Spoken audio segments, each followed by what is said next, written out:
जय श्री राधे राधे। मित्रों, आज मैं बहुत अच्छी सी जानकारी लेके आया हूँ। ऋषि, महर्षि, मुनि, संत और साधु में क्या अंतर है। काफ़ी लोग तो यही जानते हैं कि ये सब एक समान है, लेकिन आज हम आपको इनके बारे के अंतर बताएंगे और इनकी क्या मान्यताएं हैं।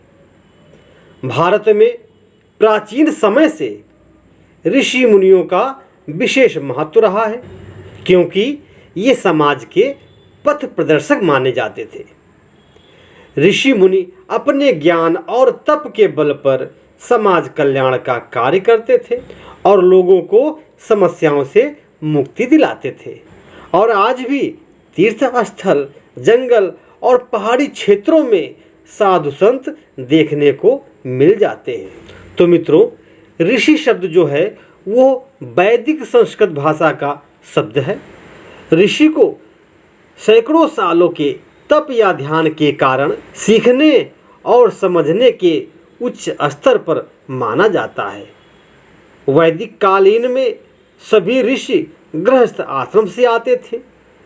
ऋषि पर किसी तरह का क्रोध, लोभ, मोह, अहंकार और ईर्ष्या आदि की कोई रोक टोक नहीं है और ना ही किसी भी तरह का संयम का उल्लेख मिलता है। ऋषि अपने योग के माध्यम से परमात्मा को प्राप्त हो जाते थे और अपने सभी शिष्यों को आत्मज्ञान की प्राप्ति करवाते थे। वे भौतिक पदार्थ के साथ साथ उसके पीछे छिपी ऊर्जा को भी देखने में सक्षम थे। हमारे पुराणों में सप्तऋषि का उल्लेख मिलता है, जो केतु, पुलह, पुलस्त्य, अंत्रि, अंगिरा, वशिष्ठ तथा भृगु हैं। श्री पंडित रामअचल जी ने एक श्लोक लिखा। उन्होंने क्या लिखा है? भृग, वशिष्ठ, अंगिरा च नारदो मुनस्तथा पुलस्त्य गौर गौतमा मरीच शौनकादया सनत कुमार जैमिनी सनातन ऋतुषय भवन्ति ते शुभम पदा कुशोदकम प्रमार्जनम। तो मित्रों, ये सप्तऋषि का उल्लेख मिलता है। महर्षि ज्ञान और तप की उच्चतम सीमा पर पहुंचने वाले व्यक्ति को महर्षि कहा जाता है। इनसे ऊपर केवल ब्रह्मा ऋषि यानी ब्रह्मर्षि माने जाते हैं। हर सभी में 3 प्रकार के चक्षु होते हैं। वह ज्ञान चक्षु, दिव्य चक्षु और परम चक्षु है। जिसका ज्ञान चक्षु जागृत हो जाता है उसे ऋषि कहते हैं, और जिसका दिव्य चक्षु जागृत हो जाता है उसे महर्षि कहते हैं, और जिसका परम चक्षु जागृत हो जाता है उसे ब्रह्मर्षि कहते हैं। अंतिम महर्षि दयानंद सरस्वती जी हुए। उन्होंने मूल मंत्रों को समझा, उसकी व्याख्या की। इसके बाद आज तक कोई व्यक्ति महर्षि नहीं हुआ। महर्षि मोह माया से विरक्त होते हैं और परमात्मा को समर्पित होते हैं। इसके बाद मुनि।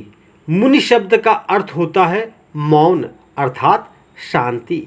यानी जो मुनि होते हैं वो बहुत कम बोलते हैं।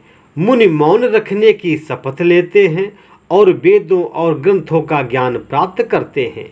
जो ऋषि साधना प्राप्त करते थे और मौन रहते थे उनको मुनि का दर्जा प्राप्त होता था।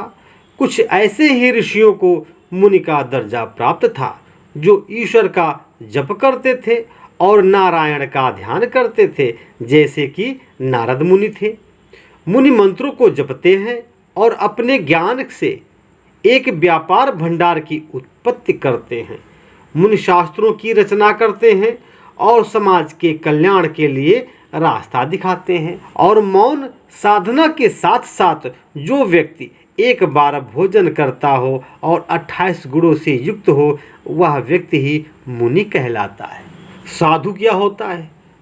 साधना करने वाले व्यक्ति को साधु कहा जाता है।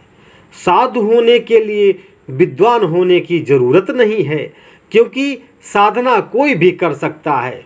प्राचीन समय में कई व्यक्ति समाज से हटकर या समाज में रहकर किसी विषय की साधना करते थे और उन्हें विशिष्ट ज्ञान प्राप्त करते थे।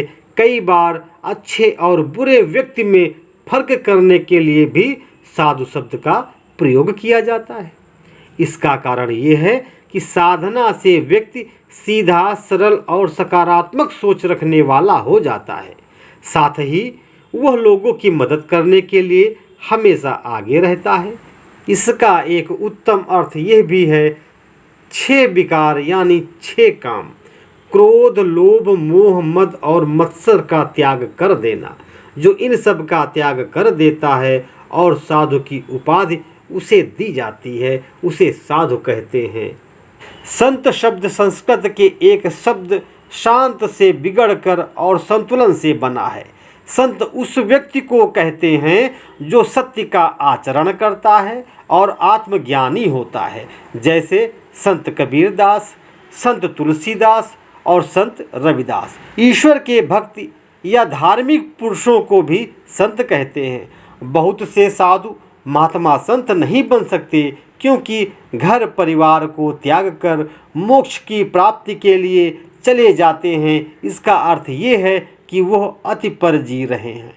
जो व्यक्ति संसार और अध्यात्म के बीच संतुलन बना लेता है उसे संत कहते हैं। संत के अंदर सहजता, शांत स्वभाव में ही बसती है।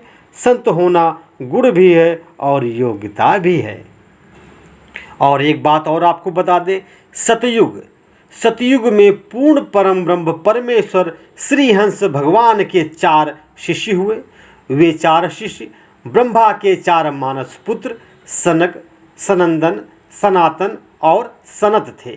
इन चारों ने भगवान हंस की शिक्षाओं को लिपिबद्ध करते हुए अष्टयम लीला और गोपी भाव उपासना पुस्तकों की रचना की। इन पुस्तकों को सनत कुमार संहिता भी कहा जाता है। तो मित्रों, ये हमारे द्वारा दी गई जानकारी अगर आपको पसंद आई हुई हो तो हमारे इस चैनल को सब्सक्राइब करें और अपने मित्रों को, अपने प्रियों को, अपने परिवारजनों को ये शेयर अवश्य करें, सब्सक्राइब करें। धन्यवाद मित्रों।